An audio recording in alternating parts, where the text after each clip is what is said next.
What if the Dark Knight lost control, not just of Gotham, but of his own mind as well? In today's video, we'll go through the complete story of one of Bruce Wayne's most terrifying incarnations, the Batman Who Laughs.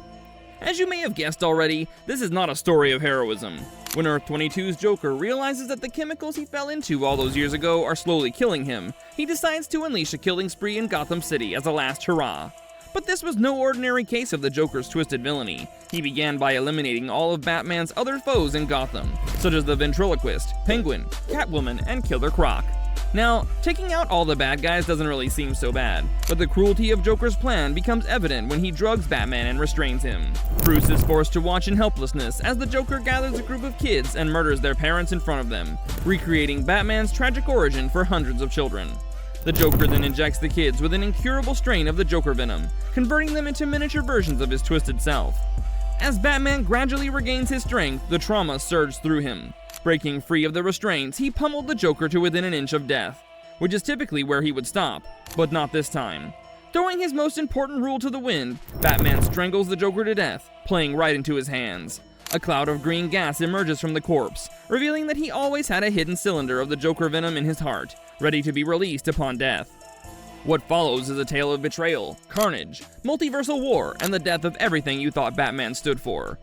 That newly born Batman Who Laughs begins by killing the Bat family, Nightwing, Red Hood, Batgirl, and Red Robin, all eliminated with brutal precision. His reasoning? They'd get in his way by trying to save him.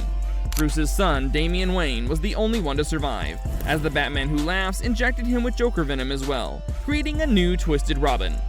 But that's not the only minion the Batman Who Laughs created for himself. Remember those kids the Joker infected at the beginning of our story? Bruce released them from the Star Labs facility where they were being treated, and instead used the kids as a group of feral pets dressed in Robin costumes and kept in place with chain link leashes. Despite his insanity, this is still Batman that we're talking about. All his contingency plans were thrown into action, as he used weapons from the villains he'd defeated over the years to kill the Justice League in the cruelest ways imaginable. Dissatisfied with just killing the heroes, Batman Who Laughs went on to wipe out the entirety of Earth 22. Now you might be wondering if that's the end, but buckle in because the story's just getting started. As he lies among the ruins he's created, the Batman Who Laughs is approached by Barbados, who presents him with an even greater goal, the multiverse.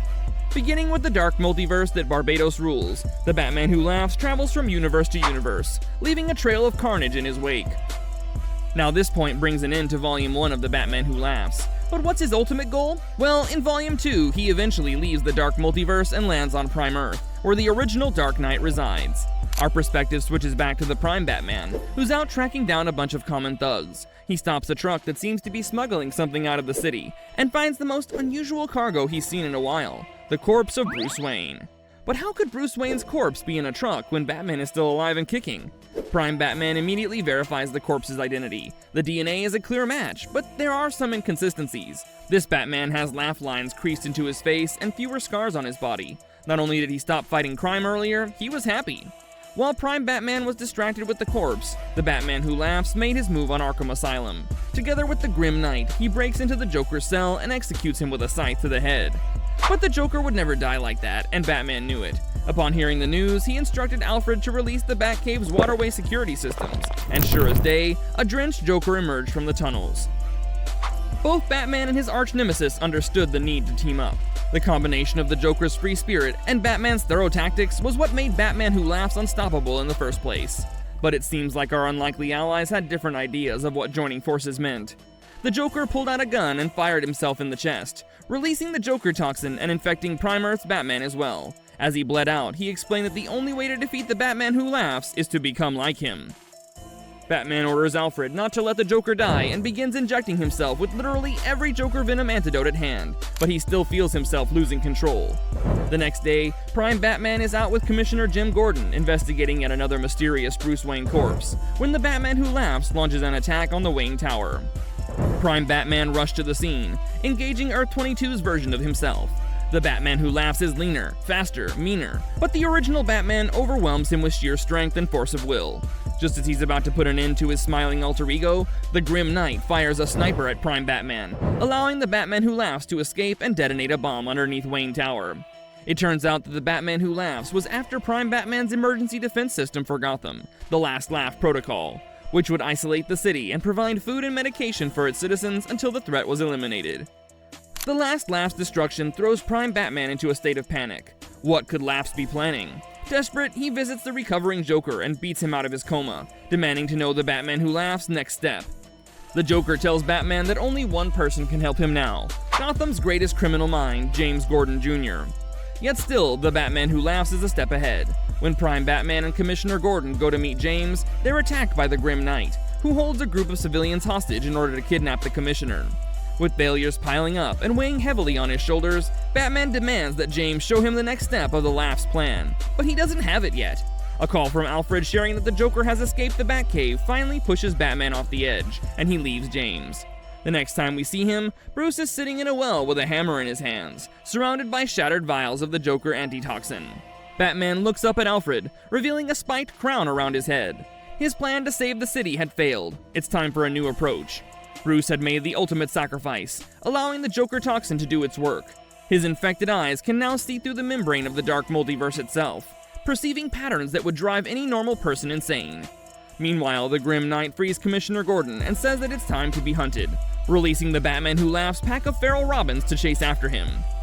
In a desperate attempt to save his life, Commissioner Gordon dives into the sewers to escape the robins. Suddenly, gunshots echo through the tunnels, and Gordon turns around to see his son, James.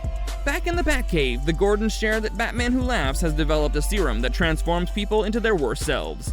The team decides they'll activate the Last Laugh protocol themselves, quarantining Gotham before the Batman Who Laughs can poison the water supply.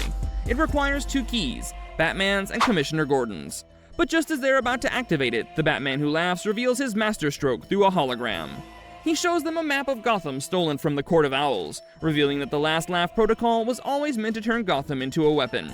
Despite pleas from Alfred and the Gordons, Batman activates the protocol anyway.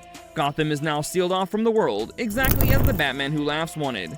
The drones activate, filling Gotham's skies. The transformation accelerates, as Alfred warns him that any physical exertion will complete the change. But Batman has a plan. One final confrontation. The battle comes down to this: Batman facing his darkest reflection in the shadow of Wayne Manor. The Batman Who Laughs explains that his serum is not yet perfected, and for that, he needs blood from the happiest Batman in the multiverse. But the happiest Bruce Wayne in all existence is the one who laughs. The one who finally lets go of his misguided ideals and embraces the Joker's carelessness. In the sewers, Commissioner Gordon and James Jr. fight desperately against the Grim Knight. The villains taunt them with their stories of how Gordon failed his son in his world, and how James Jr. ultimately took his own life in a cell. When Gordon calls out for help, James Jr. initially refuses, but love conquers darkness. He saves his father, stabbing the Grim Knight and stopping the poisoning of Gotham's water supply. The final confrontation sees Batman use every advantage of his home turf. He's prepared traps throughout Crime Alley, the Batcave, the Manor, and finally the Graveyard. Uranium shell harpoon guns that pierce every major muscle group of the Batman Who Laughs. As he tries to free himself, the Batman Who Laughs forces Bruce to confront the terrible truth. When he looks at all the alternate Bruce Waynes across the multiverse, he realizes Prime Batman might be the worst of them all. The least happy, least effective, and most broken.